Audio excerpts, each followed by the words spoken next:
Ladies and gentlemen, welcome. We are back once again for this time, the finale. It's been a great season. We've had 9 exhilarating races over the course of Season 6 here at SimSeniors, and it's time to wrap things up. We've got a championship hanging in the balance for some, and for others, a potential runaway score, say the highest season standings that we've ever seen for a single driver. But much of that to get into in due time. Of course, if you do enjoy what we do here, make sure you get involved. Like the stream, get subscribed to the channel, get involved with our Facebook, as well as checking out our dedicated website for standings, and get involved with the Discord as well. It's good to see everyone, and we have much to discuss. First, the location. Now, let's not beat around the bush here. You've seen the title. We're headed to the Nordschleife. We're heading to the full circuit, so it incorporates both the GP track and the green hell itself. It's going to be a grueling challenge. You're not going to see many drivers have a full-on quali session in the sense that we've seen before, because remember, we still have the same 15 minutes, and that's going to mean, realistically, drivers only have 2 chances to get a good time out on the field. In terms of our championship, remember, we have our 3 different categories, our 3 sets of standings. We have our gold drivers, our silver, and our bronze. Taking a look first at the gold drivers, we have David Lindblom leading 251 points, with Johan Larsson with 167 behind in second place. So Lindblom, he has had an amazing performance this season, and that has shown in his scores. So he's got this championship wrapped up, and this is more of a victory lap for him. However, for others like Larsson, Engdahl in third place, Sean O'Neill just 1 and 9 points behind respectively, they've got a chance to snatch up a second or a third place. If this goes their way tonight, they could get a surprise podium.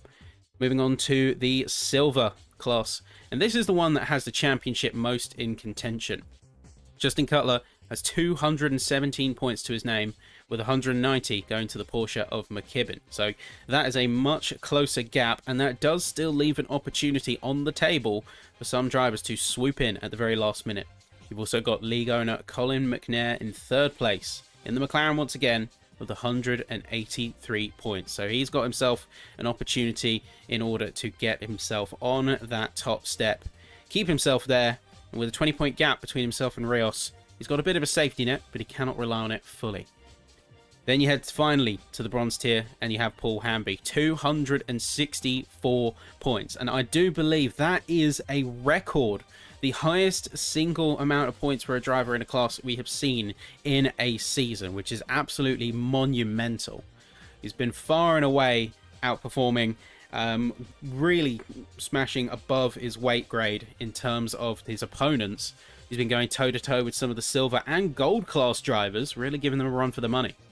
So with 264 points, same case as Lindblom, they have got quite a strong margin, so the focus is really going to be on the likes of Mark Hughes and Alex North with 2nd and 3rd place in that championship respectively. It's going to be a tight fight, but as you can see in the fly-by lap courtesy of Colin himself, I do believe, from practice, it's a roller coaster. It's not so much a racetrack as it is a gauntlet. It's a challenge to get around the Nordschleife. Such a complex track, such a long-winded and windy track, that is going to be a tough challenge for any driver to master this course. We're going to be very soon heading trackside and seeing what these races can do, but let us know in the chat as always who you have got your eyes on here. We have got quite the hefty amount of drivers. We've got 26 drivers left out here today, and we are going to be seeing a healthy amount of competition as the drivers are now going to be finalizing their setups ahead of a 15-minute qualifying session. Just getting that final prep underway. We also have the practice server that has been up for a good while now.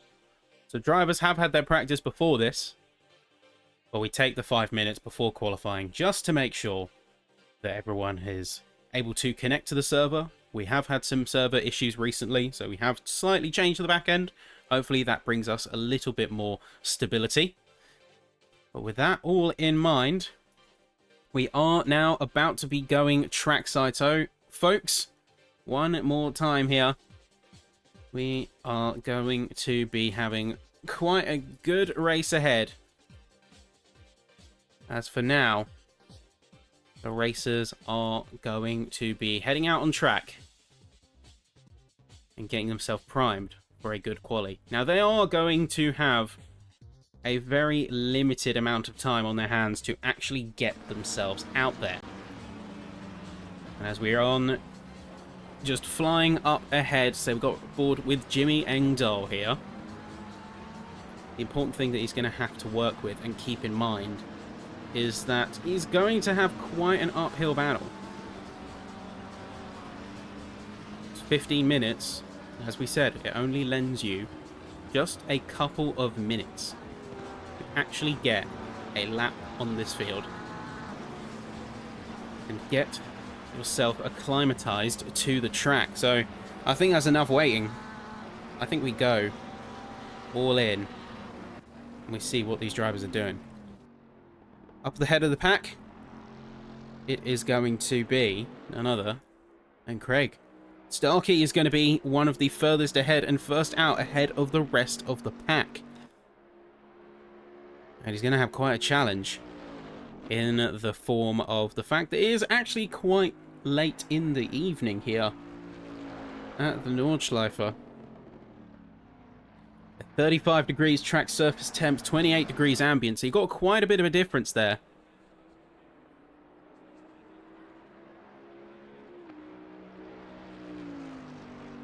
It's going to be a little bit of difficulty to contend with. But here we go. We're on board with the Bentley now. You can see him turning off.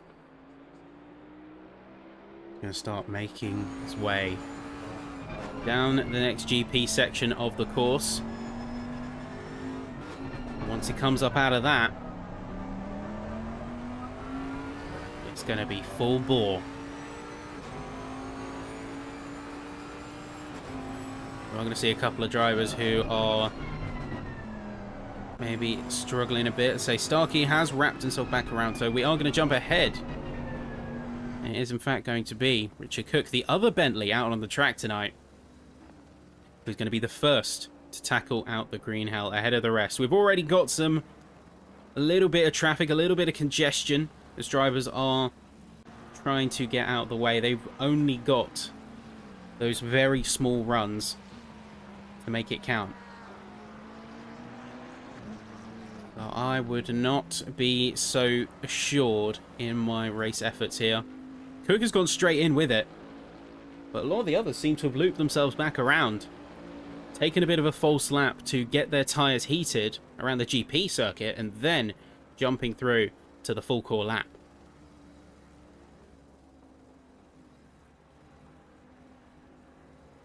But let's see what Cook can do.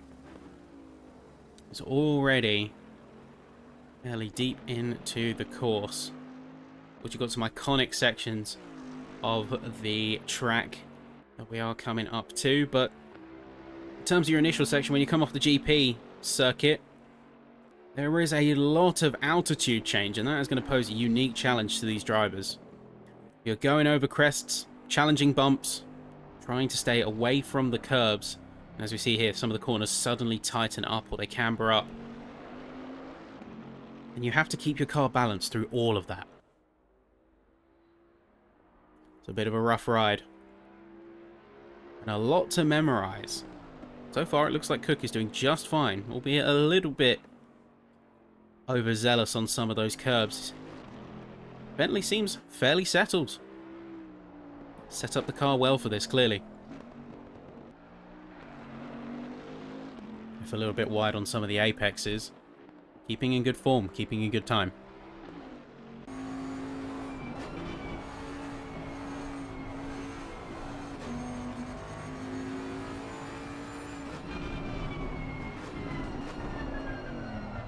You can see already halfway around the course.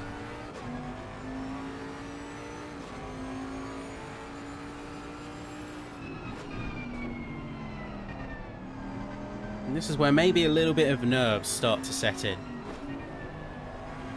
You are committed to a lap around the Nordschleife. especially around the 4-minute mark, is when you really start to worry. Because one false move can throw away all of that progress. Almost akin to an... Oh, not looking good there for Cook. You just see a little bit too late on the brakes into the barriers. Hopefully that hasn't damaged his car too much at all. Looks like a little bit of front aero damage. Hopefully he can recover from that in good time. Thompson's headed into the pits. And is the only driver who is not out on track right now. So he might be in a little bit of trouble. Might be on a crunch for time.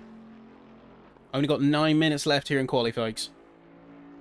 Means that anyone on a lap is going to have to do so very quickly.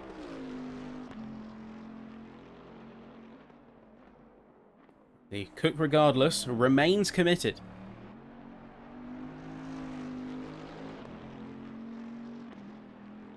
You can see heading up the hill. And before the one and only, you can see right in the inside of the carousel there, really getting the car angled. Use the camber to your advantage, grip up, power out through to the next section of the course. Very nicely done from the Bentley.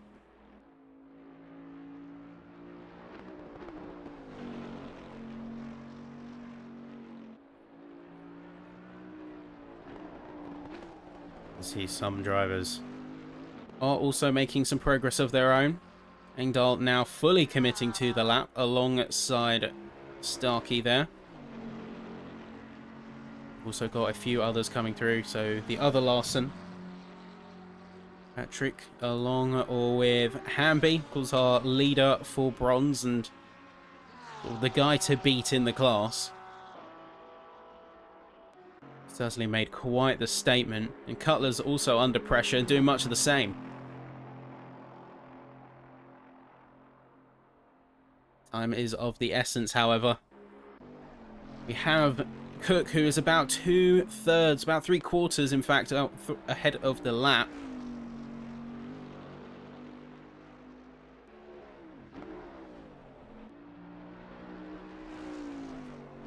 Seriously, this is where you come up to a lot of the photo spots, or the most known photo spots. You can see even here we've got a lot of the crowds around the fences trying to get any snapshots. It was a very popular venue as well for manufacturers to test their prototypes. What better venue to test a sports car or a hypercar than the hardest racetrack in the world? Here we are, second bank section. We head now down to, of course, one of the most iconic set pieces of the Nurburgring. It's the massive back straight before we reconnect with the GP circuit. We're going to see some very high speeds. Here we go, Bentley opening up the taps.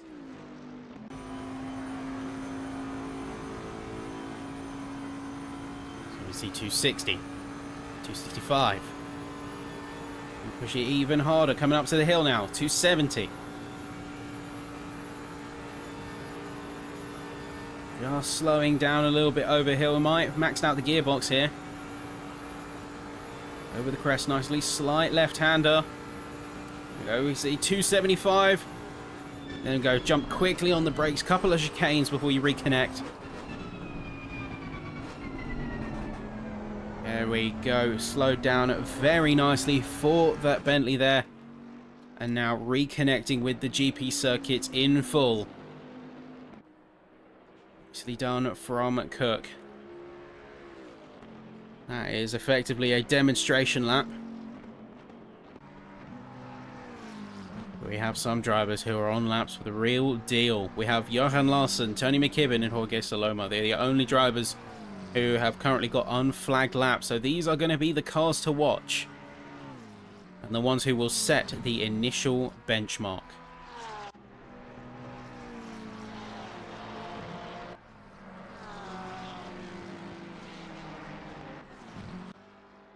We are Larson now coming through. Gary Barham in the pit lane. Not sure if he's going to get that opportunity to set anything. Fortunately, the trapping of having a long circuit like this is that you aren't going to have many, if any, attempts at qualifying. One wrong move and it's game over. But we are having some times rolling through now. It's an 8-minute 20 from Jimmy Engdahl. It's a 8:24 from Starkey. Dave Marsh is going to tip with an 8:19. Is Larson going to be able to top it? Coming through, across the line now, 8:19.8, 20 milliseconds ahead of Marsh. Very impressive lap there from the McLaren. Got the next few coming through now. Tony McKibben, he's going to be 4th place, 8:21. You got Saloma just coming to the end of the straight now before the chicanes. There's a few more cars going to be coming our way. Hamby, 24.7, so just behind Starkey in silver. And once again, showing why he's the king of the bronze class right now. Yeah, Saloma coming through, another challenger. So we have, I believe that is Cumberbatch just behind him in the Mustang. Really 3 minutes 50 seconds left in quali. And a little bit deep on the chicane there. Saloma making it out unscathed. Managing to clear. There are Saloma, 8 minutes 38. As Cumberbatch just behind him, as goes with an 8:33. Saloma is a bit down the pecking order. Jimmy Engdahl going to be coming out once more. John Mitchell just crossed the line. That's going to be an 8 minutes and 31 seconds with Alex North an 8-minute 40. Colin McNair, 8:25, is going to be putting himself in 9th position. And they've got a few more cars now coming through.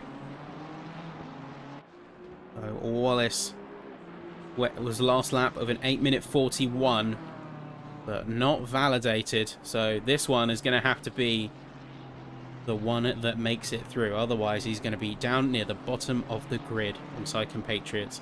Joe Urso, 8-minute 52, is another one to watch as more cars are coming through. David Lindblom just went through with an 8-minute 11, so an entire 8 seconds clear of the McLaren of Johan. Incredible stuff there. I'm not seeing Adam Rios here either, so he's going to be effectively out of that podium championship fight. That is going to narrow down options for some. So yeah, final few minutes of qualifying now coming through. Wallace and Orso only unflagged times. Barham in the pit, so he's not going to be setting a time for himself, along with North, who has got his 8-minute 40, but that's about as much as he's going to be able to get away with. But remember, folks, as well, if you are not well into a lap by this point, there is a 3-minute timer, I believe, from the time that you have the checkered flag to the session forcibly changing to race conditions. I'm welcome to be fact-checked on that, but I believe there is an internal timer.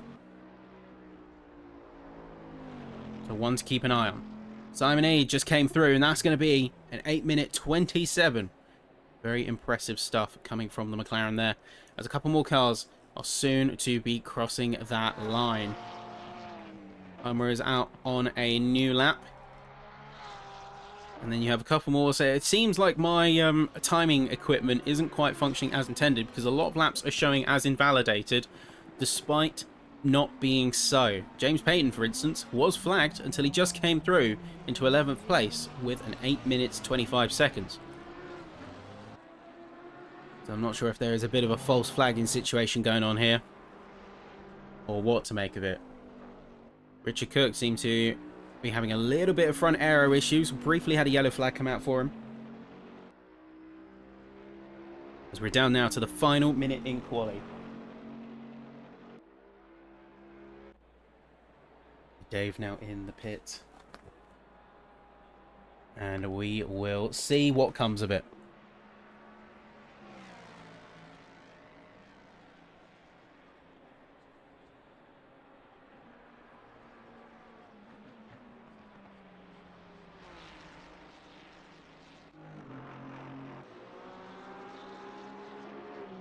A final look over things, folks, as we come to the end of the session. A couple cars still pushing the best that they can. There, Wallace now hoping that he can commit fully to this lap, but he's not even halfway around the track yet. Time is going to be of the essence in order to get himself out and get himself through this tough challenge. I say good to see everyone showing up in chat for the season finale. Let us know what you thought of the season, whether you're a racing driver, whether you're just a spectator watching on our YouTube, or otherwise. Let us know if you've got any particular highlights. Just participating, particular race, particular moments. We'd love to hear it all. Qualifying has officially ended. The flag has fallen. A lot of drivers are going to be walking away with no times being set. Gary Barham in the McLaren. Carl Thompson also in the McLaren himself, along with Gerardo Urso in the Ferrari. All in the pits, all not going to be setting a time of their own. You also have a couple of other cars who have not gone for second attempts. Cumberbatch, Saloma and North, just to name a few. Aide, McNair and Starkey following the same fate. Looking around this track, there's still other cars who are remaining committed, so Cook needs to set a time on his board, or he's going to be in some serious trouble.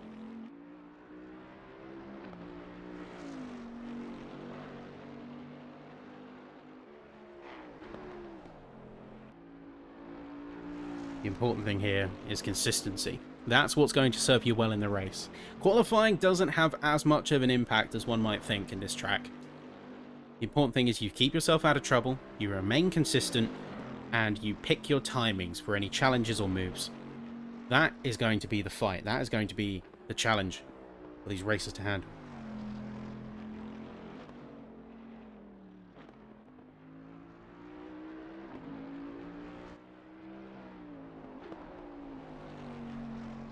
Well, we're sticking on board with Cook. I know he's had a lot of the spotlight thus far in the session, but he has done very well. They've been the first out, having a bit of a mistake, but remains committed, soldiering on. A couple more cars should be coming up to the ends of their laps very soon, but right now Cook is just coming to the final straight of the circuit and is going to be giving it 110%. We've seen the speed traps easily in excess of 270 kilometers an hour, if not further. As you have to find the balance between aerodynamics and top speed. I wonder if drivers who are looking to make up a lot more positions in the race have gone for a more aggressive aero setup. Because they can either go to take the moves in the corners, or they can peel back, go for a lower drag setup, and then get them on the straights. Combine that with a little bit of a slipstream technique, and you're going to have some easy overtake opportunities, provided you can keep in proximity of the other cars. We have Cook now coming across the line. Is going to be anything of note for him? It's an 8-minute 40, and it's going to be 18th place for the Bentley driver. Next going to be through is going to be Phil Giles. Final chicane there, looking very maneuverable, well controlled in that Ferrari. Now across the line here is going to be peeling off. He's not going to be committing to the attempt. There is not going to be a lap coming from Giles. He's in the pit. Means the last couple of cars now coming through to the line. Hamby, for instance, is going to be out on another run. Not content with the top 10 and the best in class. Best in class by over 7 seconds, keep in mind. He wants to push that envelope even further. Delta currently up 3 seconds. Looking very impressive from the white and red Lambo. And then up to the line now. Let's see what he scores. 21.8. That's going to put him in 6th position. In a quite impressive run, I have to say. McKibben goes 4th. Cutler is going to boost himself all the way to 2nd. It's going to really put a run for money on the gold class drivers. Final few cars now coming through. Sean O'Neill is coming over the crest to the left-hander before the chicanes. And I've got to say, it's been very hit or miss in terms of qualifying. A lot of drivers have not gone for those other attempts where they know they have some time left on the table. They maybe don't necessarily want to psych themselves out before getting to the real thing. Either way, O'Neill now coming up to the line. What's it going to be from the McLaren? It's an 8.24. And with that in mind, he's now going to be in 9th position. Final few drivers making their way here. Paul Wallace now coming through to the chicanes. It's not going to be the fastest time in the world, but it's going to be a time, and that's going to at least put him in the top 20, if nothing else. Couple of other cars now coming through. John Mitchell just set an 8-minute 30, and then Wallace has got an 8:32 to make him 16th place on the board. Finally, we have Damien Reed. Only driver, I do believe, who's at the back of the field, but only one out of this back of the field cohort who is yet to set. We have a couple of other racers who are now coming down the back straight. Mark Hughes, for instance, going for that crucial second run. 8-minute 31. And a good time here can catapult him past Mitchell. Maybe not the same as all the way to Hamby, because Hamby is a whole 10 seconds ahead. But a good time here to put him in front of his main rival and put him second in class. That's going to be his challenge.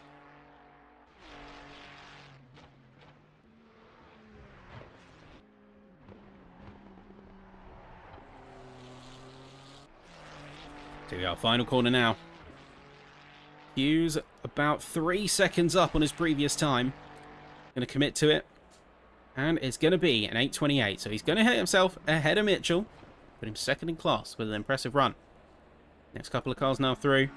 Engdahl, 6th place. Was at one point second. Is there going to be an improvement? Yes, there is. 8-minute 19 is second place. He's going to return to that front row spot alongside Lindblom. But Lindblom completely out and away of the field. And in fact, he's going to be committing for yet another run. That Mustang is looking like an absolute bullet. 8-minute 11 is 8 seconds ahead. Ooh, but we see a big mistake coming from Peyton there. That is going to be a run ender for sure. They are going to return to the pits, no doubt. And that's going to be the end of their qualifying session. Look at Lindblom go. 8-minute 11. 8 seconds ahead of Engdahl after their improvement. And he's even looking like now he's going to get an improvement on his deltas by about 2 seconds. We could see a sub 8:10 coming out of this Mustang, which is incredible. We have just him and Damien Reed left on track, and then we have the race in full. Lindblom crossed the line. What's it going to be for the Mustang? 8-minute 11 to beat 8-minute 9. Insane run from the Mustang there. Without a doubt, the driver to be over 10 seconds clear of the next closest driver. You do not get a performance like that every day. We have Damien Reed now coming across the line, and that is session complete. Damien Reed, in a surprise swing, is going to take the top spot for silver with a solid 8:19.1, 0.6 of a second ahead of Justin. And with that, your qualifying is decided. Lindblom takes gold, pole by a substantial margin. Engdahl in second, and then Johan Larsson a little bit further down the road, but still only 0.8 off of Engdahl in third place. Meanwhile, you have Damien Reed with a surprise turnaround for the pole in silver, with Justin Cutler just behind. And then Tony McKibben with an 8:20.5, just a few crucial tenths away in 7th place overall. Finally, for bronze, we have Paul Hamby, miles clear, over 7 seconds away from Mark Hughes and John Mitchell for 2nd and 3rd. We're going to take a quick intermission, folks, and when we get back, we are going to be having ourselves a great race. It's the finale of the season, remember, so make sure, get your hypes, get your predictions in the chat box, and we'll be right back with you soon.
Ladies and gentlemen, we're back.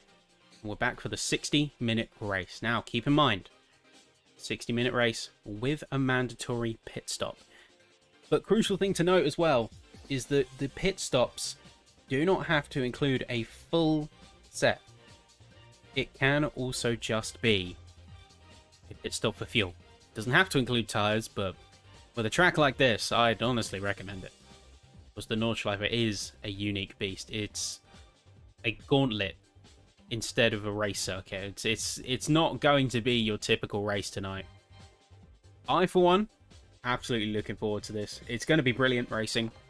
We've already got the racers who are lining up ready for formation.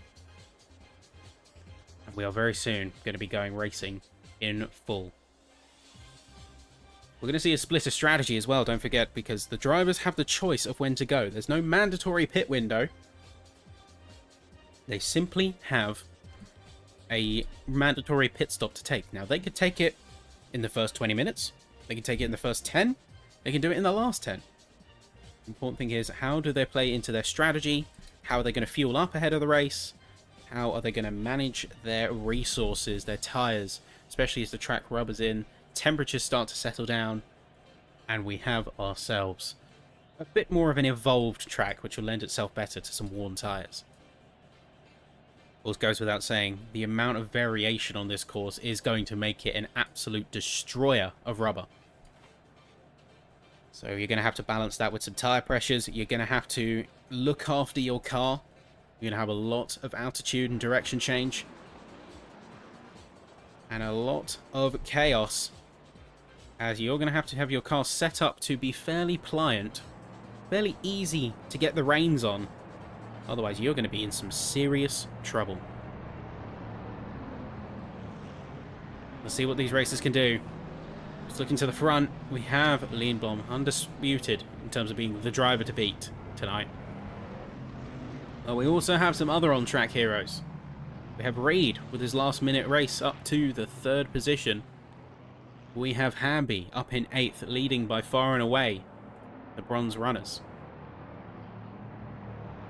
And we have, of course, many others down the chain. Some drivers who have just been consistently bringing in those points. Maybe not those wonder performances like other drivers have shown. But regardless, we will be seeing great racing. Maybe a little bit of chaos out here tonight. And of course, once green flag is dropped, once we have the call from race control, then that will be our signal that we're about to go racing to a very sharp turn 1. Maybe a little bit of carnage. Hopefully no major panics. Hopefully no major upsets. But a little bit of racing drama is never gone amiss. But here we go, folks. That is the green flag. The track is hot here in Germany, and immediately we are away for the final race of the season. We can see Johan Larsson going for an immediate attack on Reed. He's going to go down the inside, going to make it almost 3 wide through the first corner. Damien Reed's not going to let that one slide. He's going to remain committed and is not going to let him go so easy. But the superior speed of the McLaren, that's going to pip him just out on the edge. Meanwhile, you have a couple of other battles going down further on the course. You have Cook and Payton side by side trying to fight for the same position on track. A little bit of contact between the two as it's going to be 2 wide. That's contact with McNair and Starkey too, just ahead. Barely keeping their cars out on the track as they are going to be tussling to get those early positions in. Fight for that on-track space and just get yourself settled into a rhythm. It's a war of attrition, so getting yourself taken out in these early stages is not going to help anyone, and we've already got reports of some early track collisions and chaos coming through for some drivers who have dropped off the field in a pretty significant way. With a track like this, any field drop-offs are going to spell doom. Luckily, no major incidents per se, but Homer is a little bit further behind the pack, maybe dropping a little bit of time. And we see dust and smoke being kicked up by many of these cars. Damien Reed hot on the chase. Butler has managed to overtake him in those early lap chaos corners. So his priority is going to be getting himself back in the lead of his group. Now turn off to the Nordschleife section. And this is where the fun begins.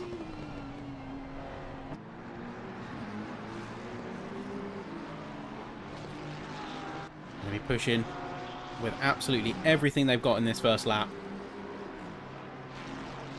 But still has to be careful because this track is punishing. This track will not let you make any mistakes.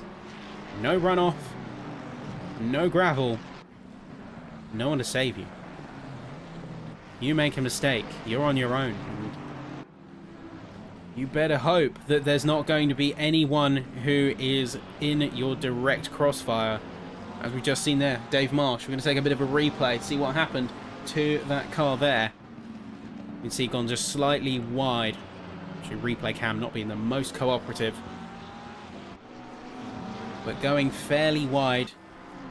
And is going to resign himself down to 11th place. See Barham having the same issue in fact, a similar part of the track, going extremely slow, forcing the other cars to avoid off of the racing line. He's going to go all the way down to last place, and with some damaged front aero too, he's going to be dropping at least 20 seconds on this lap. That could put him entirely out of contention. Reed and Cutler continue to fight it out. Time to face the music. These two are certainly going to be putting each other through their paces. I do not doubt it for a second. See some brief yellows coming out for some. Oh, that's going to be Mitchell round. Let's see exactly what happened there. We're going to switch to the helicam. You can see just hit the wall, and that started a chain reaction. Luckily, a little bit of runoff on the right-hander, meaning no other cars were caught. Say the helicam struggling, and chaos continues to reign as he's going to be having a collision with Barham as he rejoins.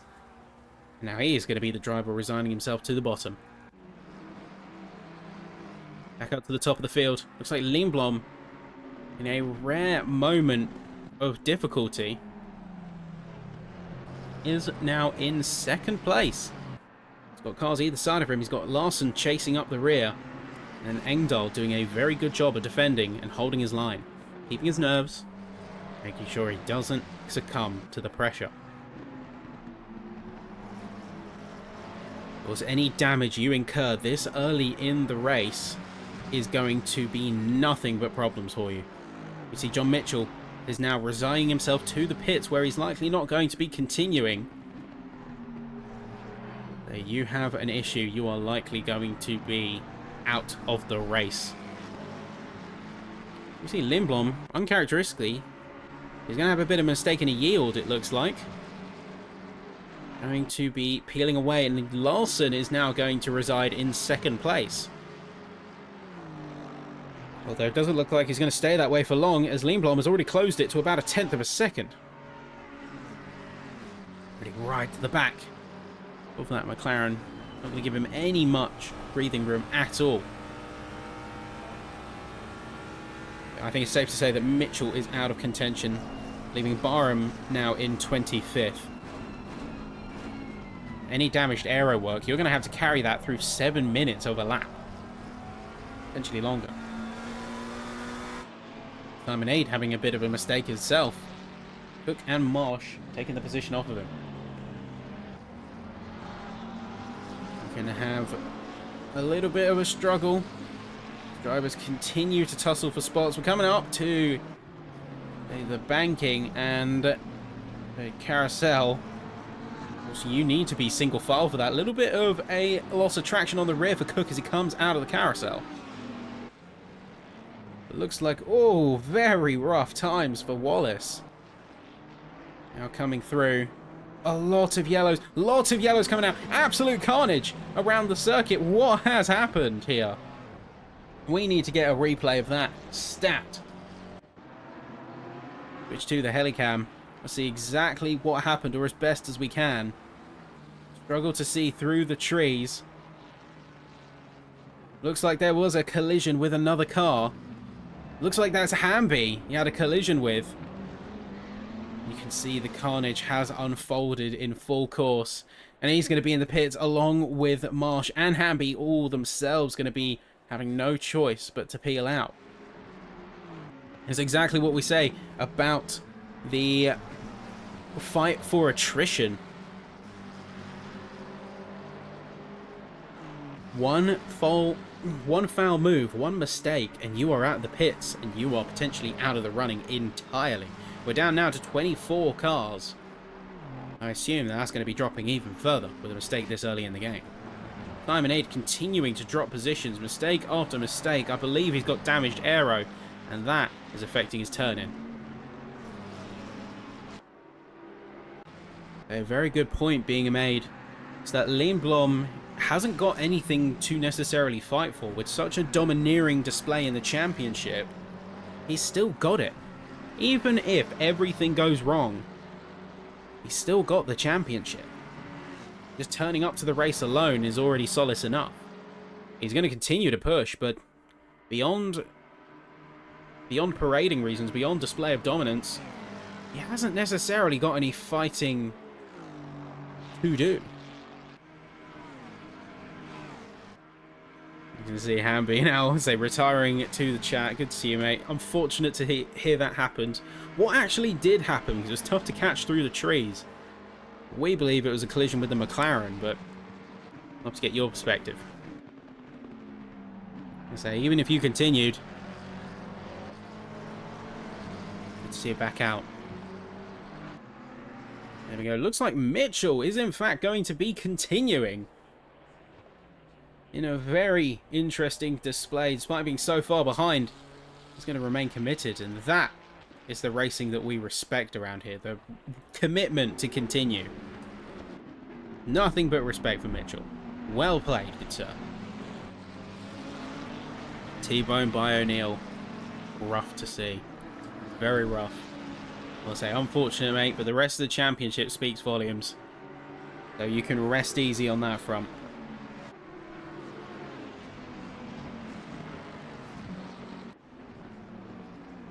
Oh, so we're going to see a bit more fighting and a bit more action. Cook is now down in 13th spot. Struggling a little bit.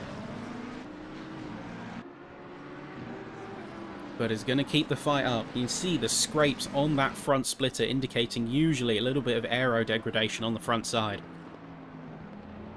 A bit of a challenge to contend with. Lindblom is going to be dropping, again, dropping positions. And at this point, I wonder if there is specific intent behind it, or whether he's genuinely struggling. We see a little bit of traction drop from the rear of the car. Yeah, it seems to be struggling after such a quali performance. The race isn't doing so hot for him. We'll only have to wait and see if he's able to pick things up. Now back on with Aid. It's going to continue despite the aero damage. At this point, he just needs to be in contention with other cars as a tiny pace indicator. Because that's his yardstick for how well he's doing in this race. Now, how hard are they going to stretch the tyres? We'll see how he can do, but I'd say at least 2 laps on good pace with these rubbers is possible. 3 laps, you're rolling the dice. You are definitely rolling the dice a little bit. But 2 good laps on good pace, you should be fine before you start to see some meaningful loss in speed.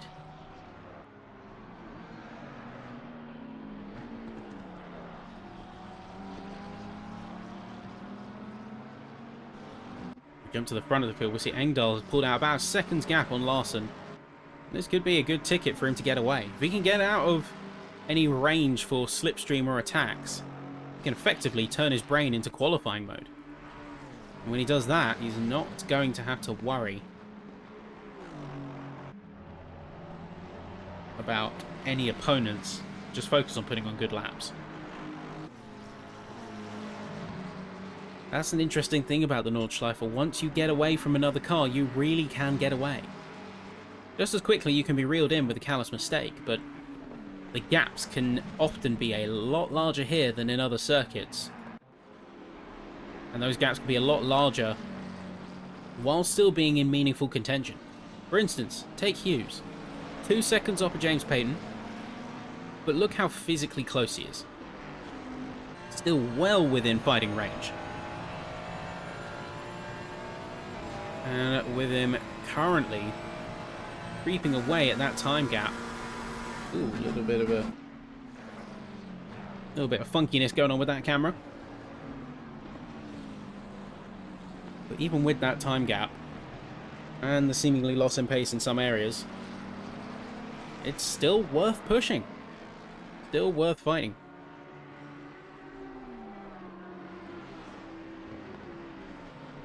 Okay, we're going to go to the autocam for just a moment, folks. Fixing a technical issue, but don't go anywhere.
Well, we tune back in at a good time, folks. Got Lindblom continuing that chase on Larson.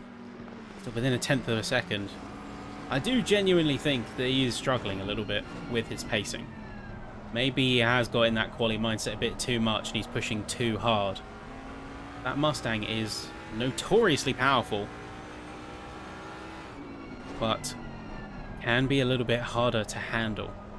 All the way through the carousel very smoothly, powering out a good amount of speed throughout.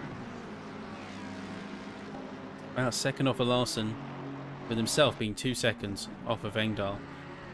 Time is of the essence.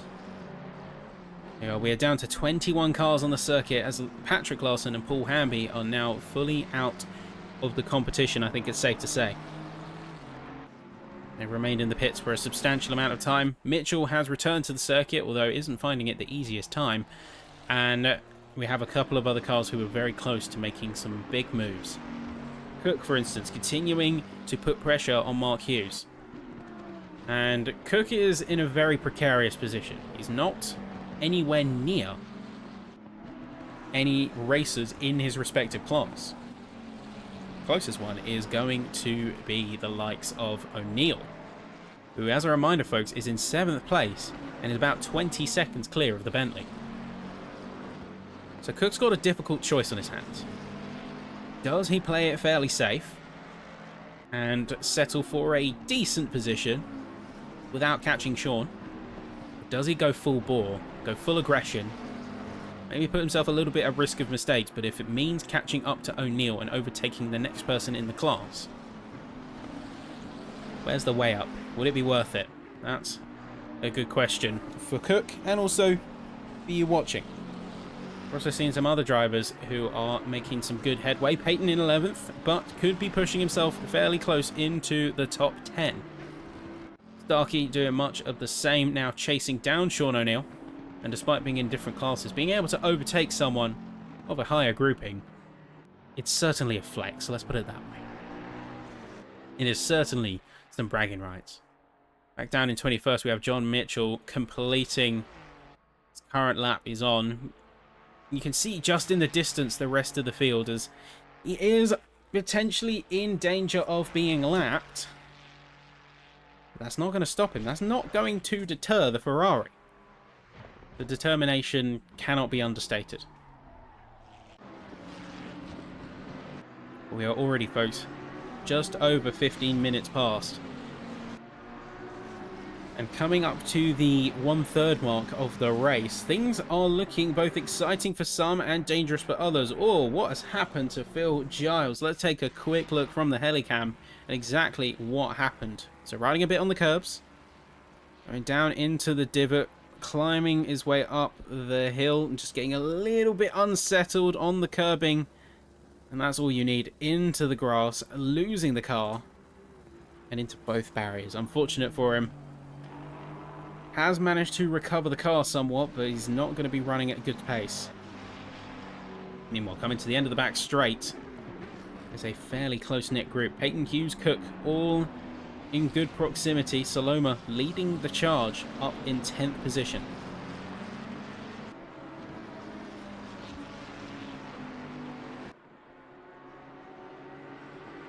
The race is most certainly on. Starkey has managed to get that move on Sean O'Neill after all.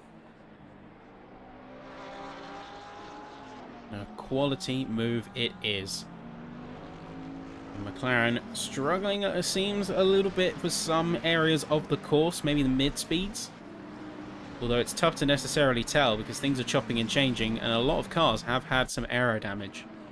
It's tough to get a really good representation of who is on top, what cars are particularly performant on this course. Qualifying was an indicator, but it only tells half a story. Simon clutching hard to that 15th position as Cumberbatch is ahead of him.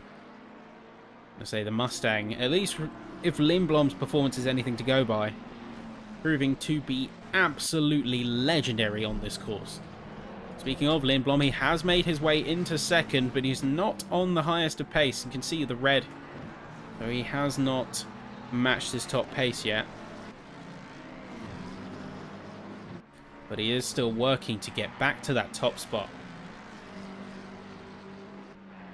It's maybe not so at a overzealous pace. Don't want to overdo it because that's how you lost yourself all the way down to third place to begin with.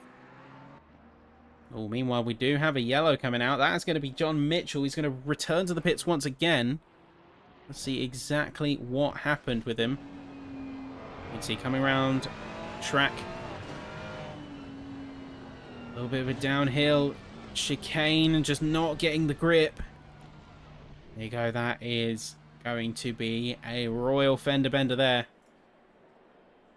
Phil Giles now in the pits also. But I believe that is for a planned pit stop. That's for an intended pit stop. Rather than a forcible retirement to the pit lane after damage.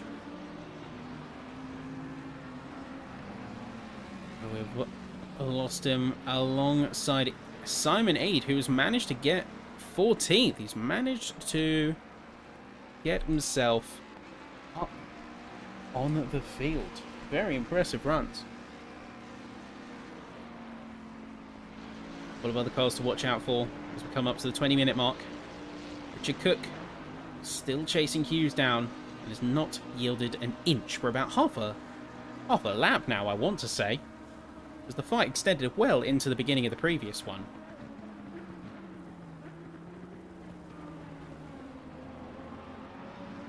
Remains committed.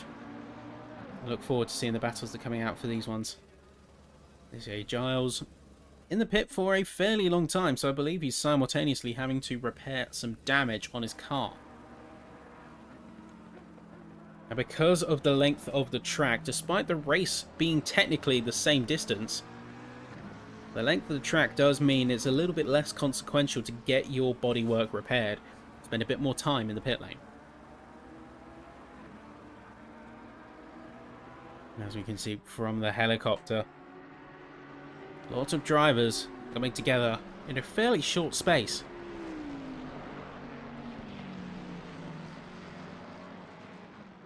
And you can say Richard not doing so hot,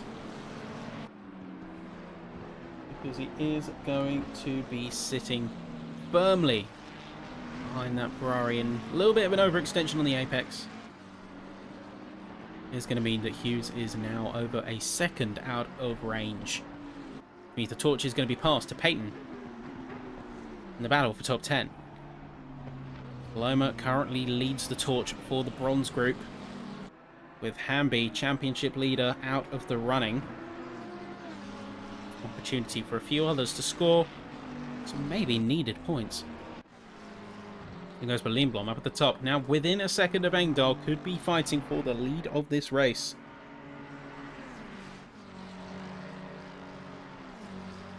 and is now going to be one of the drivers to watch, as he's now within half a second, chasing down firmly.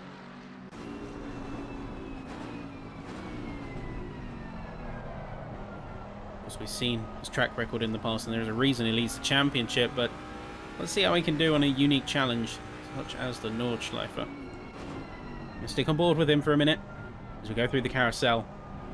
How is he going to be able to close that gap? Is it going to be corners, or is it going to be the straight, which we're coming up to very soon? Deceptively close that straight is, and there are even some sections of this track right now that are a bit higher speed if you're willing to push and get away with it.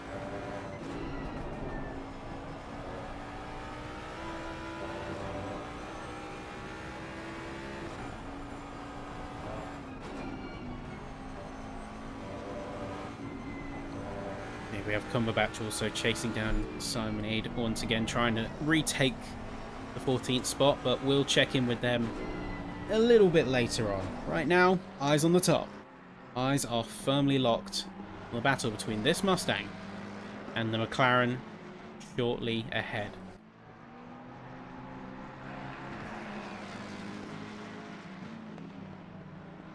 The race is on.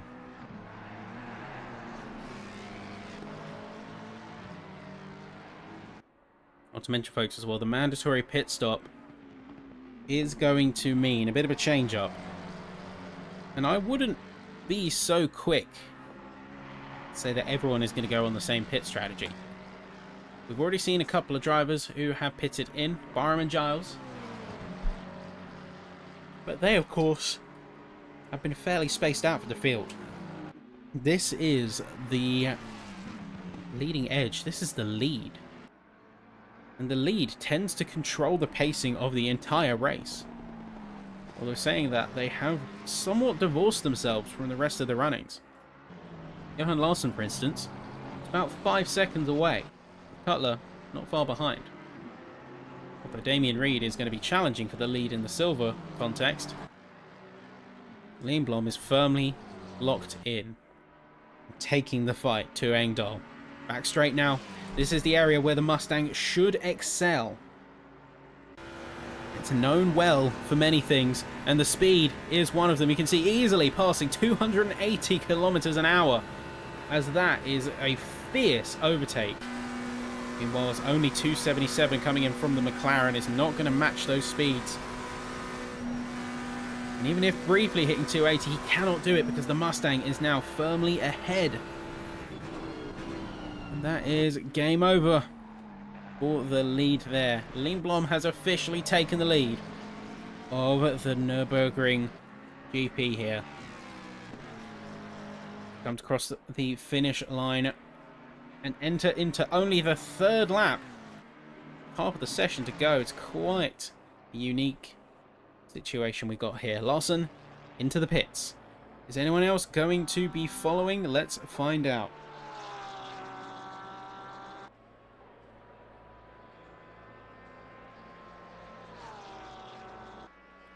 There's going to be a little bit of a struggle, I think, as drivers try to find some good pacing with which to take their pit stops. I don't know when everyone is going to be planning on pitting in, but there is, of course, going to be a trade-off. Taking your pit early puts you out of sync with the rest of the field. It means you cannot judge how much time you're really gaining and losing. Speed traps can only tell you half a story. Deltas, etc. Really, the asterisk is going to be how close you keep track with another opponent. Peyton, though, currently sat 10th position. Hughes breathing down his neck. Larson is now coming out of the pits. Paul Wallace is going to be coming in. The end of his second lap.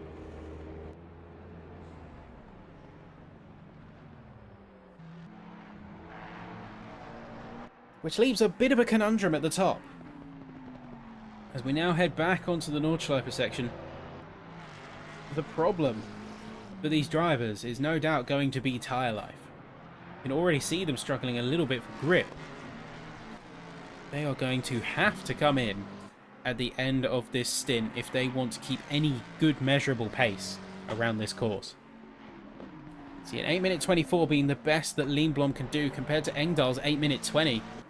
Mustang is genuinely somewhat off pace compared to the competition. Yeah, Cumberbatch closing in. Fighting for his life.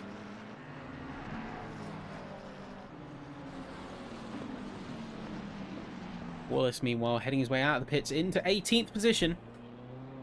Of course, is going to be out of the sticks. The positive side of taking an early pit stop, I guess, is that you don't have to stress yourself with proximity on track. While it does mean you don't have necessarily a pacing marker, it also means that you can just focus on finding your rhythm again. Make sure you don't get tripped up by other cars who are trying to get their tyres warmed up themselves and potentially fighting you for a track spot at the same time. It's a dichotomy you don't want to mess with. But we're now down to 20 drivers, folks. Mitchell, Larson, Hamby, all out for real this time. But we are firmly into the final 20.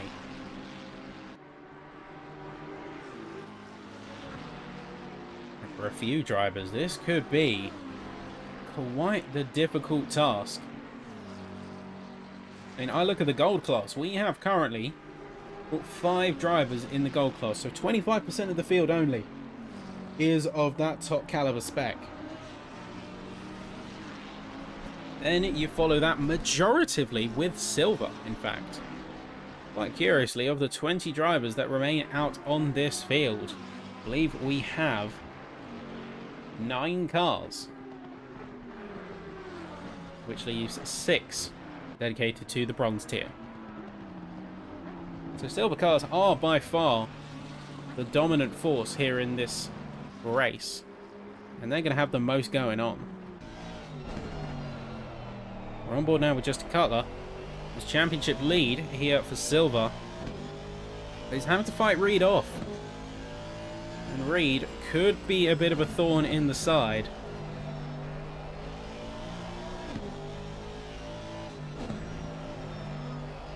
McKibben is at least out of his way. Much further away now. And oh, something has happened.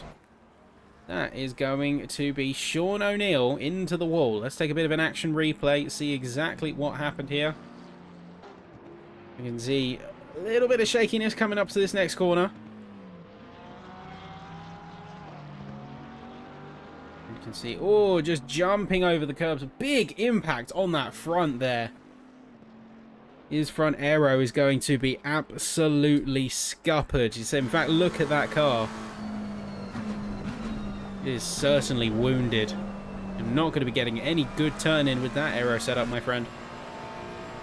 Although that being said, many others are contending with somewhat of a similar issue. Some kind of damage that they're having to wrestle their car through. Take, for instance, Simon. He has remained out on track and has fought his way to 13th place very impressively. All doing so while having damaged front aero. But even without that turn-in, he's still putting up quite a challenge to his field.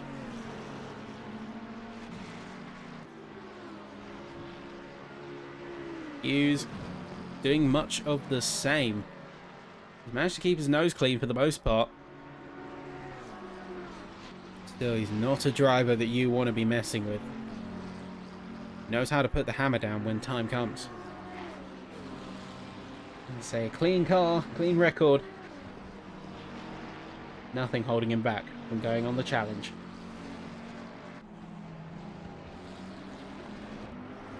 Even have a few sparks flying under their car. And these drivers are pushing with everything that they've got. Although a little bit of a suboptimal line coming out from the Ferrari, he is still managing to keep things moving. We have had a bit of an incident report coming in from the Bentley, and let's see exactly what has happened. We'll take it to the dash cam of the Bentley here. You can see deep on the brakes, a little bit late for the apex, jumps on the throttle too early. before he's fully done the turn, and unfortunately that's going to serve him poorly. Down to 14th spot. He's going to be well out of the reins of the other drivers. Aid progresses to 12th, with Cumberbatch in 13th, although not sure if this order is going to stay that way for long.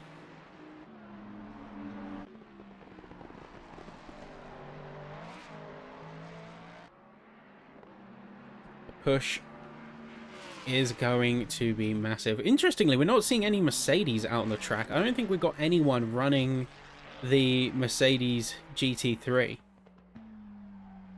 I don't know what to make of it, because I thought it was a pretty solid pick.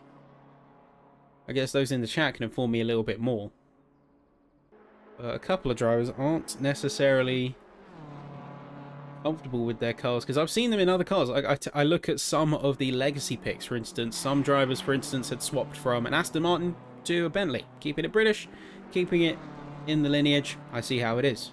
Some drivers have gone for a completely different swap, like a BMW here of Wallace. He has remained committed to that pick, but it's a very rare one to see out on track. I don't see much of the BMW, just like you didn't used to see much of the Bentley. That was the oddball car. Same goes with even the Lexus entirely. So thinking about the brands, as almost seeing how much these cars have evolved in terms of GT3 spec.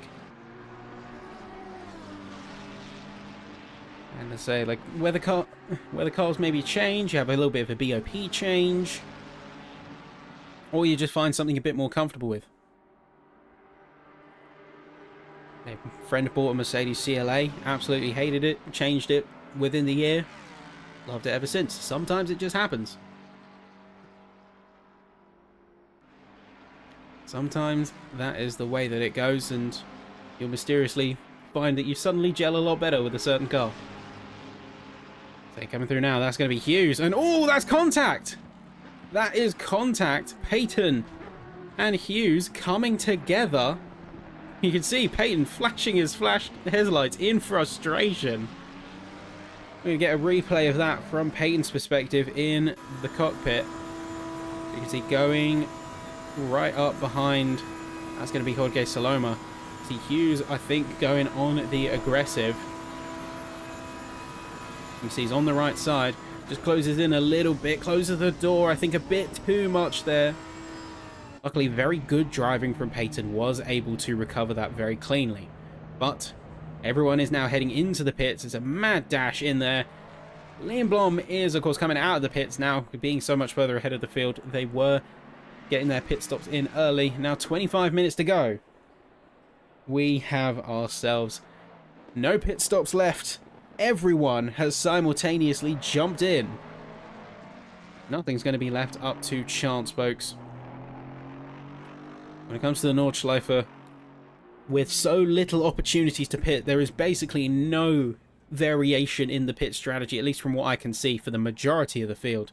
Couple of drivers who did pit in early. We did have Wallace and Barham, along with Giles, all pitting in very early in the race. So hopefully they will see some position gains. But everyone else is pretty much going to be pitting in perfect unison.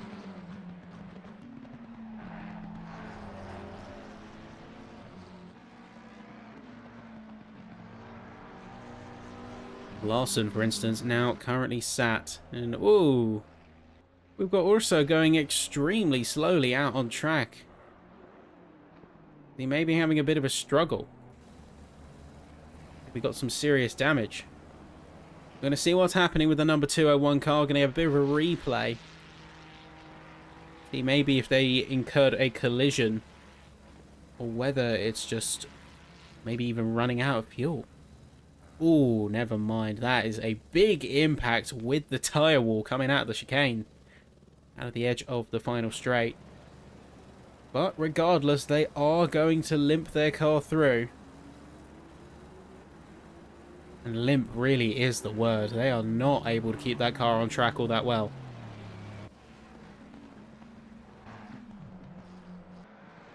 Back up to the front though. Larson has taken a crucial opportunity and made good use of the pit window. This is the strategic advantage of something like a pit window with everyone. You can get a good stop in, and if you're able to conserve your fuel a little bit better than the rest of the field, you can shave crucial seconds and tenths off of that pit stop time. And as soon as you're fueled up to capacity that you need to finish the race, you can jump straight back out, get the jump on your opponents even, and then you have something like this, where Larson has now crept back in within a second to Engdahl's rear, and is going to be chasing him hard. Driver's now in position. Pit stops now taken. And tyres now in the process of warming up. 29 degrees ambient. The cooling may be a concern with a 36 degrees tracked surface temp. Cars are going to be grippy. But cooling, keeping everything under control thermally, is going to be a challenge. We'll look around the field for some others. We're down to 19 cars now. So also really struggling. I'm surprised he didn't go into the pits. Only car yet to do so of all of the runners. I find that very concerning. Maybe he just missed the pit entry and has no choice but to continue. Going backwards on track to try and get back to that pit entry is basically a death sentence in the racing world. You will not be returning to any track if you try and pull that shenanigans.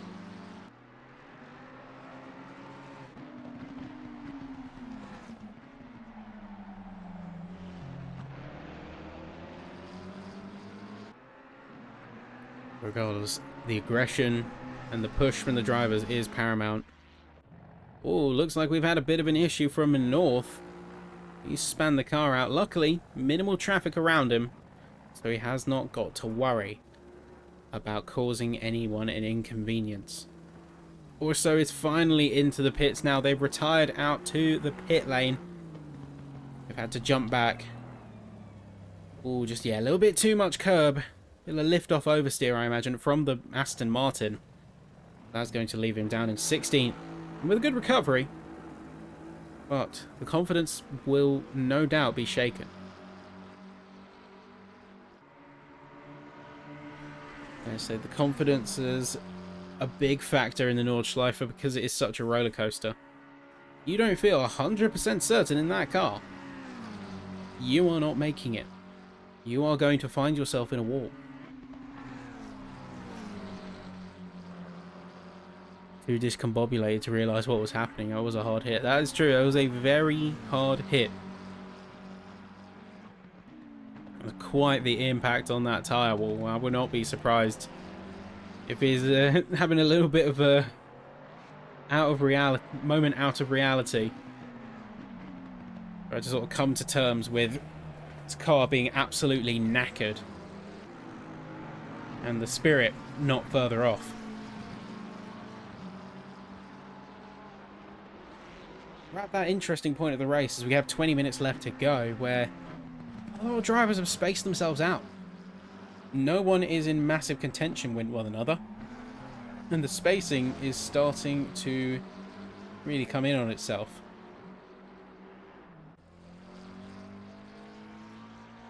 So many others have a chance to make it big here. With the amount of retirements, there could be some good points on the table. We are seeing a bit of a challenge for McNair as he's going to be overtaken by Hughes, and a three-way battle is set to commence. Let's see, we're on board with James Payton now in the Lamborghini, chasing down Ferrari and McLaren. The battle for 9th here is coming underway. Into the carousel. Good line here is going to save you masses of time. We can see that is going to be Hughes struggling to keep it in the bowl. Losing a ton of time for McNair, but McNair committed to that inside line. He cannot accelerate out. Was not able to get that move done.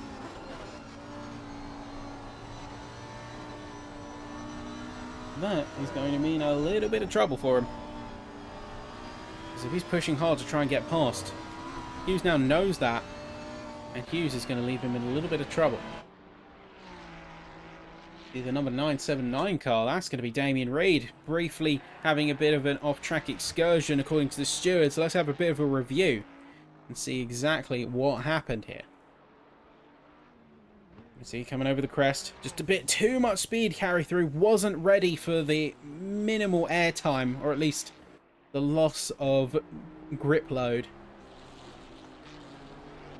He is going to remain in 5th and well out of sight of Justin Cutler. About 13 seconds off piste.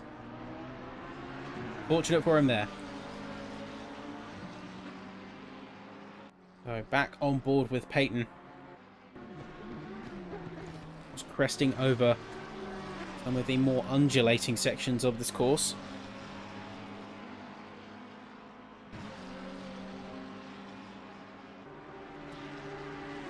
And with Peyton hot on the heels of McNair in that Iron Brew McLaren, the question that I have to ask is, how far is he willing to go? Remember, McNair is in class, but Hughes is not. Is he going to go for the double? Meanwhile, Sean O'Neill having a incident. Let's get a quick review of that. This is Sean O'Neill, the number 333 car. They jump in over the crest, having a not too dissimilar mistake from others like Reid, just taking a bit too much pace, saying hi for the camera, and then rolling off course to briefly bump the barriers on the exit way.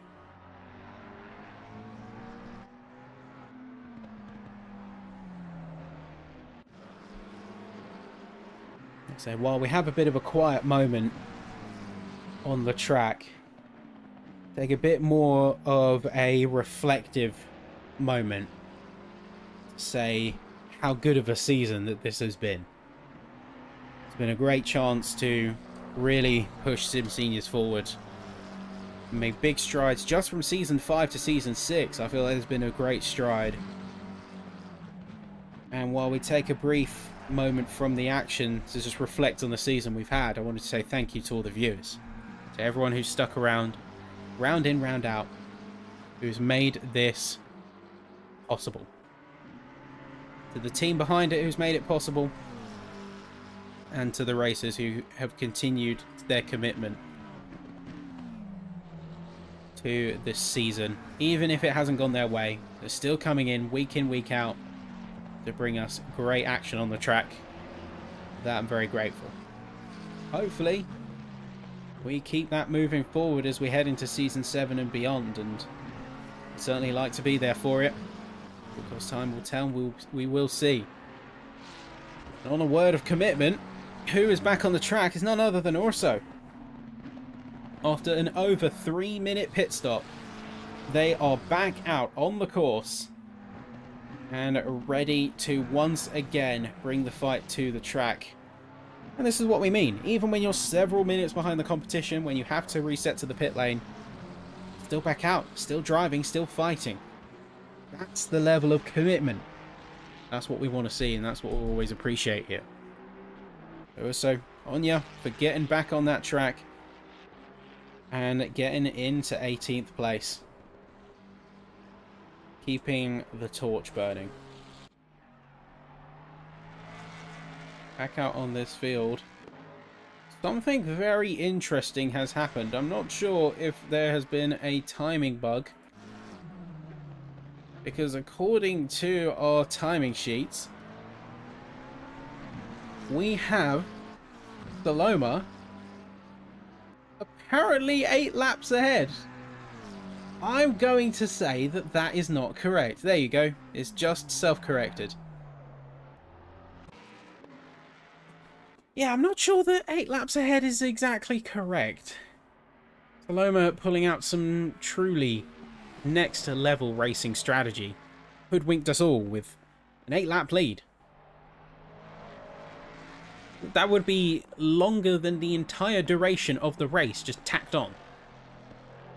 We are 5 laps in, folks, keep in mind, and we have 13 minutes to go. We're projected to only have 7 laps at most. So to hit that would be nothing short of a complete break from reality, to be honest with you.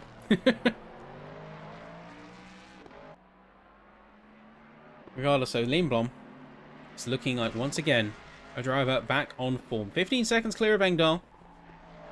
And has once again asserted some dominance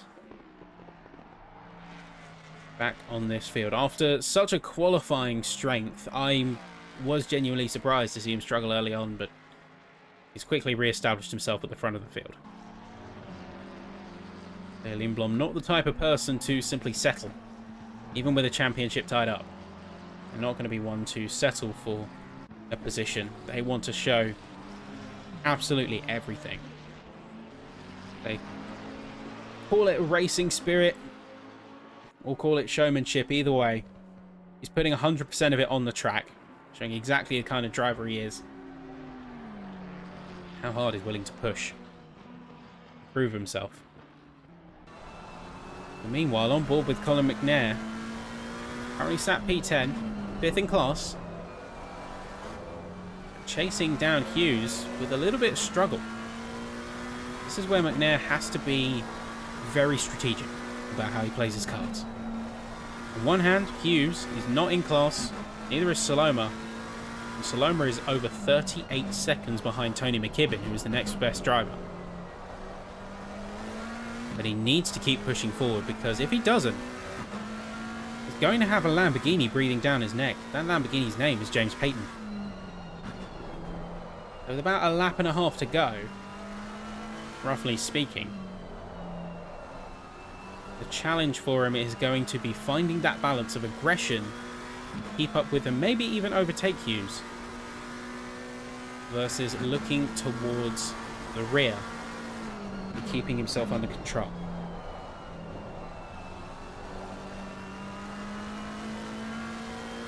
Race yourself, but also pace yourself is the name of the game here.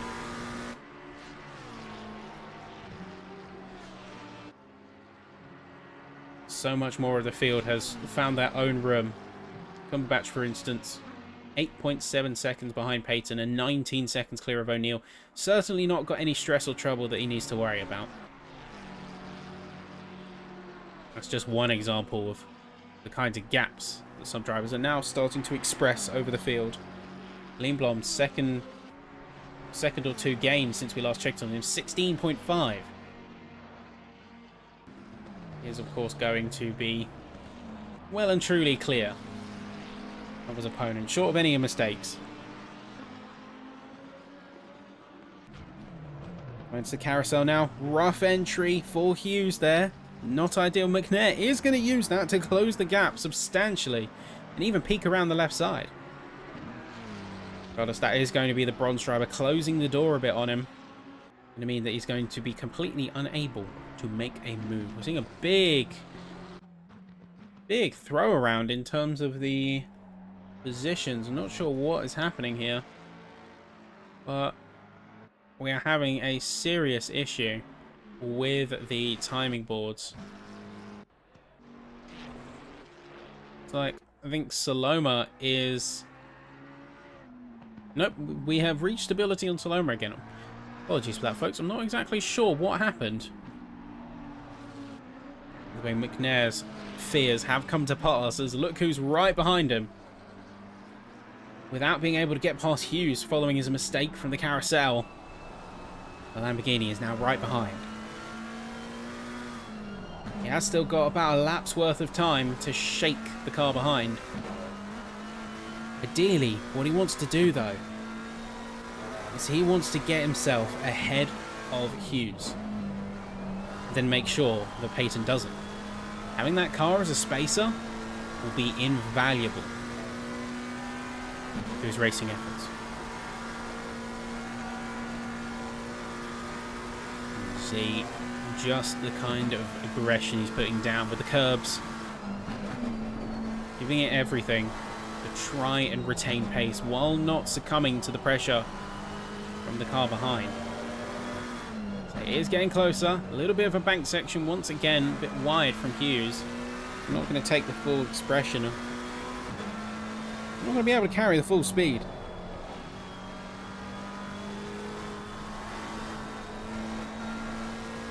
Now, with those crucial last few minutes, is he going to be able to secure any meaningful moves you're going to be in some trouble. Also, returning to the pits now is not going to be having a great of a time. That did come back out on the track earlier. We're going to see a lunge. That's going to be a move coming from McNair. They're going to go side by side towards the end of the straight.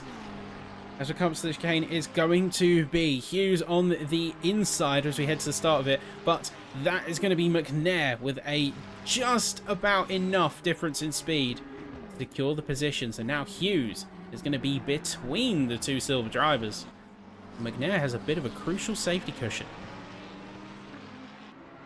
At this point, he can try and even push a bit of pace to close in on Saloma. But we'll have to wait for that one.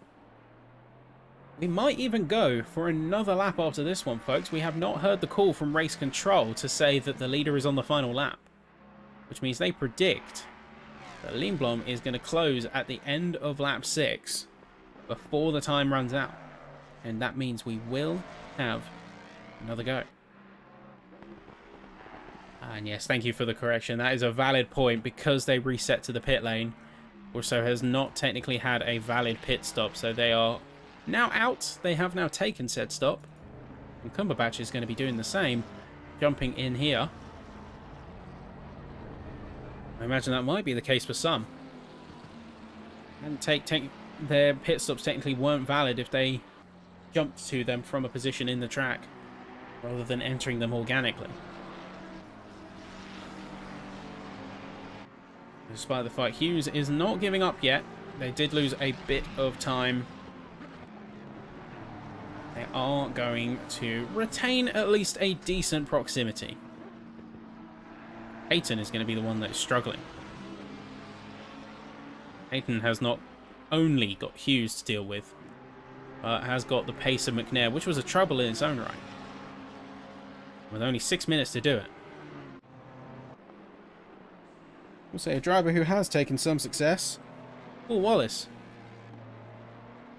They had the very early pit stop. They tried to undercut the field, and while that hasn't necessarily netted the insane gains that they might have prophesized, they are still well within fighting bounds and have put on some very good pace over the course of this race and season as a whole. I'm going to jump on board with Engdahl momentarily. I'm going to see the kind of pace that he'll be able to put down in that McLaren.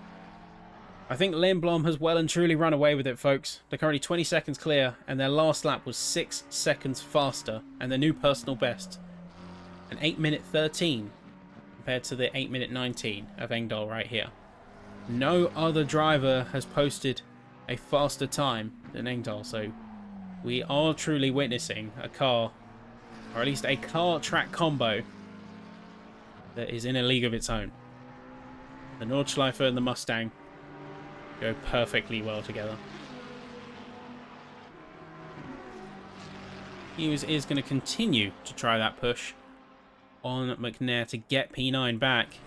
We also see a little bit of a challenge coming from Starkey. Starkey is witnessing some of the mistakes that Damien is making and is closing the gap as a result. Could put him second in class for the race. 12 seconds ahead, Cutler is likely going to be out of range, but if he can at least secure this one, he is going to be in a very happy bunny.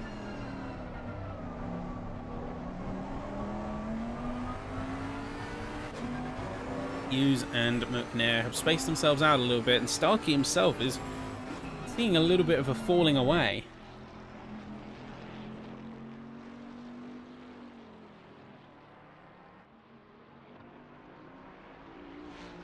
Maybe there's a little bit of a struggle afoot.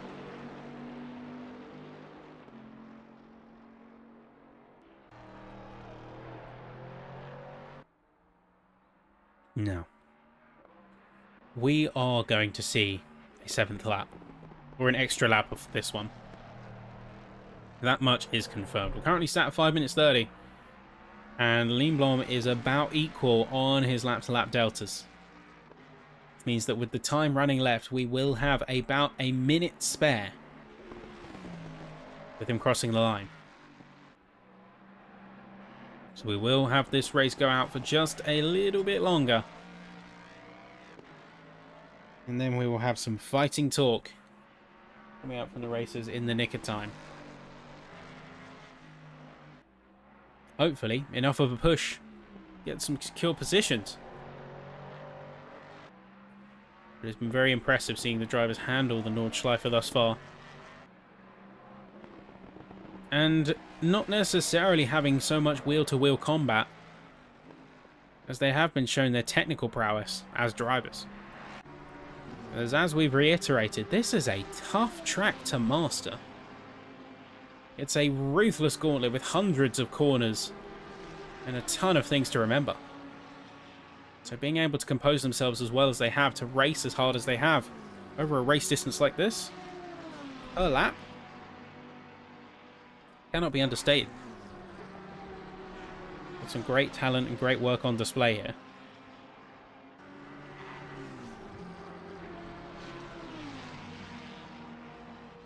But with about 2 minutes to go on the clock, it is going to be curtains sooner rather than later for some drivers' race efforts. I think Sean is going to be well in his own bubble till the very end of the race, for instance. 21 seconds away from Peyton, 15 seconds from Aid. Not going to be fighting for any positions anytime soon. Hughes has also lost a bit of a gap, about 3 seconds away from McNair, so the time is going to be negligible in the grand scheme of things. That extra lap is not going to be able to claw that away. And oh, we have seen a problem coming through for McNair. Let's get a replay on that ASAP. See exactly what happened, courtesy of the replay. See, just cresting over the corner. Right-hander now, and big slide coming in. Luckily, no wall contact, so very impressive recovery.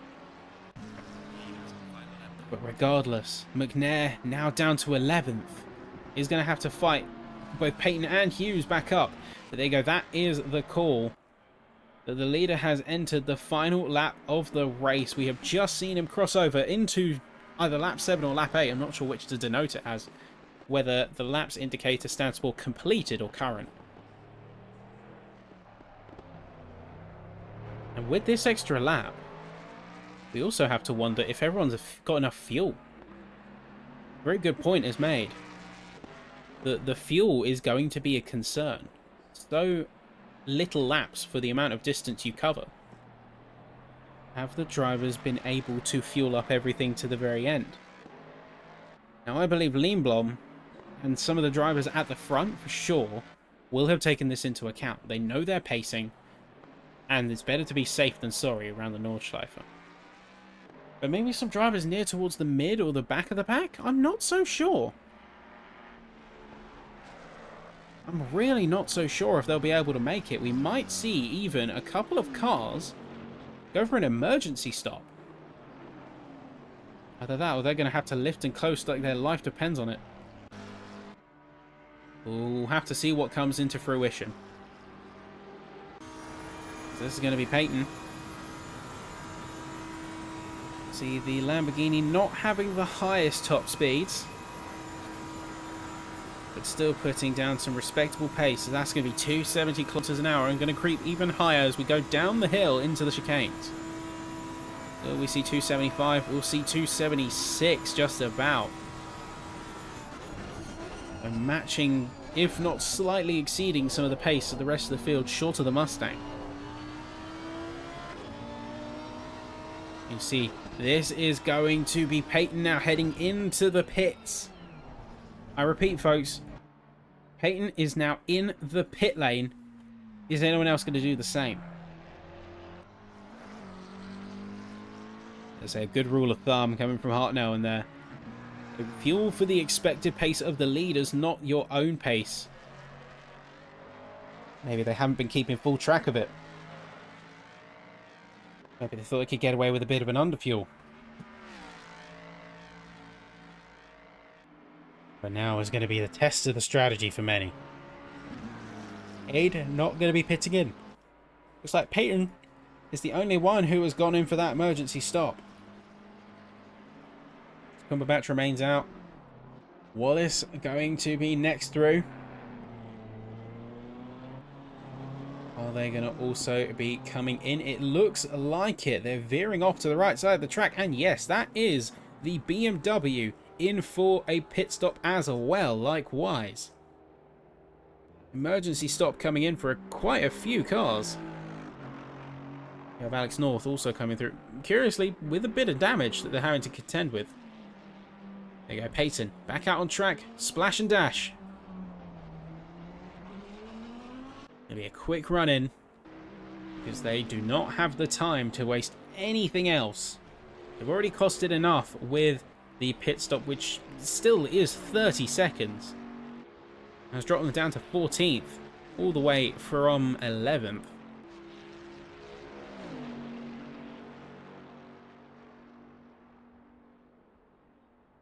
Lindblom, setting the pace, has managed to extend the race for a yet another go around the Nordschleife. And he's already about halfway through.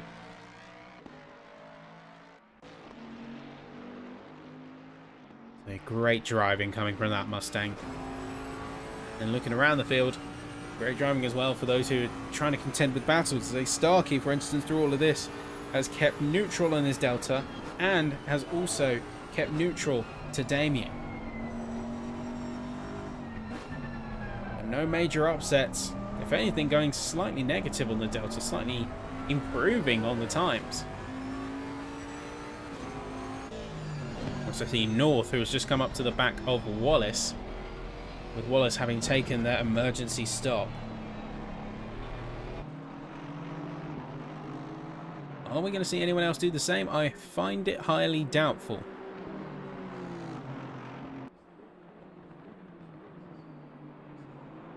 We're going to have Barham, who is very shortly coming through to the end of the lap. Cumberbatch is going to have a yellow, and oh, they are sideways on the track. Let's switch to the helicam and see exactly what went on. So there you go. It's Cumberbatch resting the curbs a little bit. See, behind the tree line, trying to match the chicanes, and just, yes, losing the rear of the car a little bit, unfortunately. They're going to have to quickly recover themselves, get back on the field. Simon with a great recovery in 12th place right now. Only keeping the nose down, keeping the head out of trouble. Keep your nose clean is the saying. In fact, see Saloma briefly causing a safety, not a safety, a yellow. Let's see exactly what happened with them. The bright blue McLaren, you say Bilstein adorned, and oh, just losing the rear of the car, and then a big slide off into the grass, narrowly avoiding contact with, I believe that was Hughes. And looks like again they have made a mistake and are sideways on the course, so big losses here coming from Saloma. Sean is going to promote himself into 10th. Saloma all the way down in 11th. Hughes well and truly out of contention for lead of class. Frustrating scenario to be sure for the McLaren. It looks like his troubles are not done yet. He's barely able to keep it on the track, even in the recovery. Really struggling for control of that car. You can see him squirreling, snapping left and right. Not a great time at all for him. I have to say congratulations to Paul Hamby for the longest pit stop of all time. Currently sat at 3,580 seconds and counting. So a massive congratulations to him.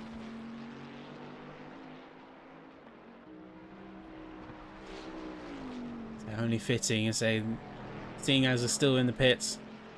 And now crossing the 3,600 second mark. Deserves a little bit of mention. We do love our awards here. Our final lap is going to be soon coming to the close, folks. And as we come up to the final straight for the final time, in the case of our leader, the pace cannot be understated. The points margin, the dominance track to track, with some drivers also putting up a brilliant fight, but in the end, particularly around the Nordschleife, where it was not to be. Over 30 seconds almost. Engdahl well and truly in the rearview mirror. This Mustang is not looking back. Come to the end of the course now. David Lindblom driving the Ford Mustang is going to be not only the winner of your race here at the Nordschleife, but is going to be your Season 6 Gold Class Champion at SimSeniors. So with a hearty, strong finish. That is game, and that is Lindblom finishing leaps and bounds ahead in, say, it's a terrifying display almost of dominance over that field. A great drive nonetheless, however. And then the rest of the field making their way through. There's going to be Engdahl now crossing the line themselves and making themselves a second place for gold class. Very impressively run here from Engdahl. And then Larson going to be doing the same to make it a 3-pot for gold. And that is your winning trio for the gold class.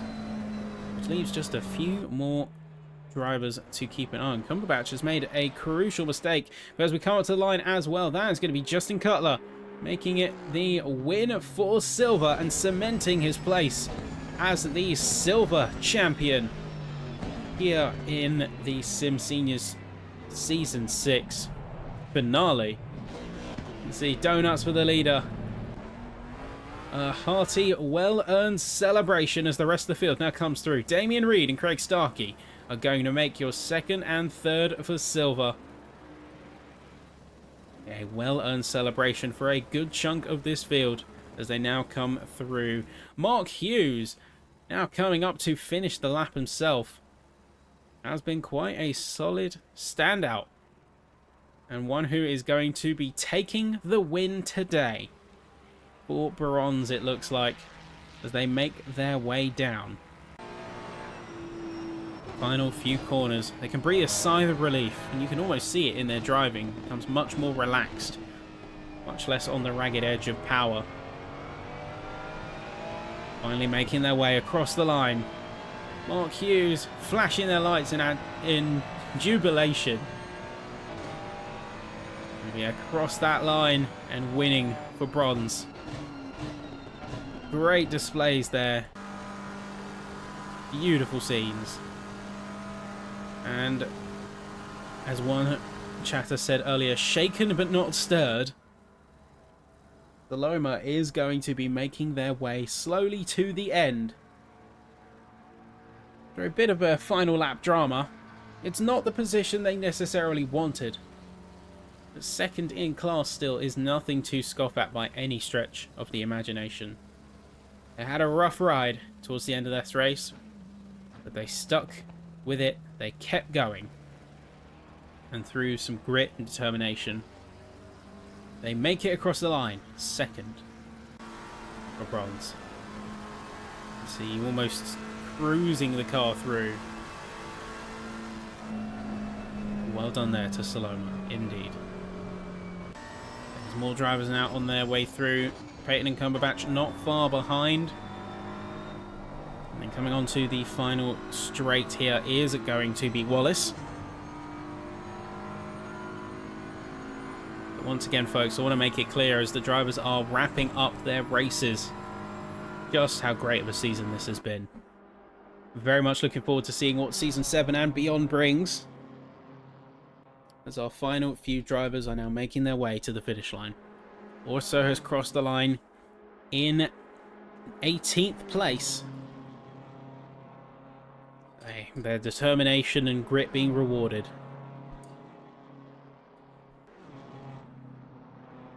There you go. Third place coming in for Wallace in bronze.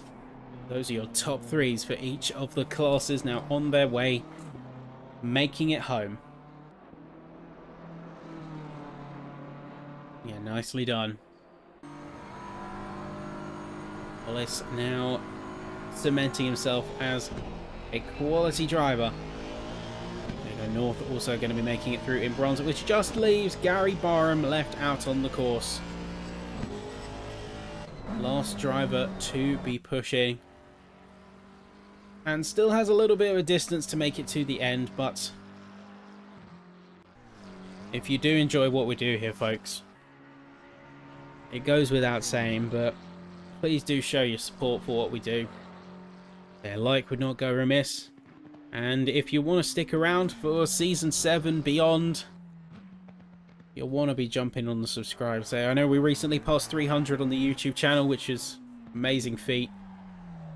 I'm certainly very thankful as a team for that. So stick around if you enjoy what we do. We'll be very soon coming to the end of the runnings. I say to you in the chat, to you the drivers, and to the team that makes it possible, to Craig and Colin for being the two main showrunners for the season. Colin particularly in the latter, as Craig made the choice to step away. I say Craig ran a tight ship, Colin took the torch.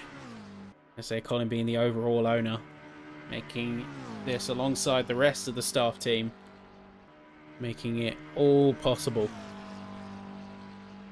There you go, final straight completed for Barham.